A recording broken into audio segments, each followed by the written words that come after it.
seberang kantor Jam Kerja pas benar. Emang jadi cari setelah kendaraan itu belok kiri sedikit. Pantau menu-menunya, nah. Wow, sangat menyebutkan. Ini lalapan lah.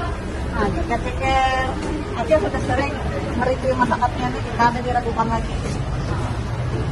Ada yang tepat. Ini ada ambalnya.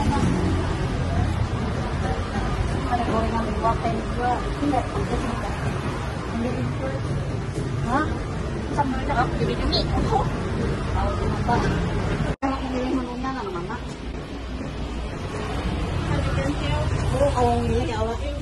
Ini buat yang ini nah. Nah, buat ini sudah orang kamera makan ini. Apalagi kan? Nih, yang tepung.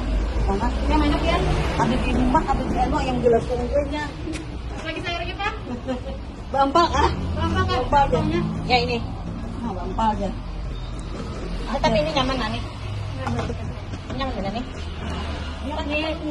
Ini. Ya. Lagi. Ini kalau jual 8 selain kayak gini lah, selain tiga-tiga masak-masak nang pedas ini. Kalau tadi udah dia. Apa aja gitu. Dapur ini konsepnya kayak perkenalan ekonomi kalau melihat menunya. Jadi ini hanya pilih yang lalapan yang besar runding ya. Nah, berempat. Ceker. Segala hati. Kira-kira ada.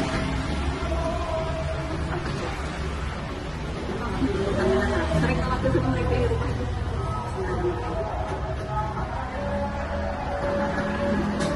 Tidak dilakukan pakai rasanya nggak berikutnya.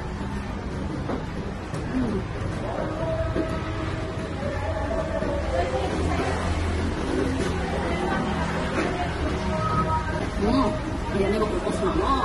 Untuk benar pinangnya nih. Aja ayamnya duitnya kan bakal duit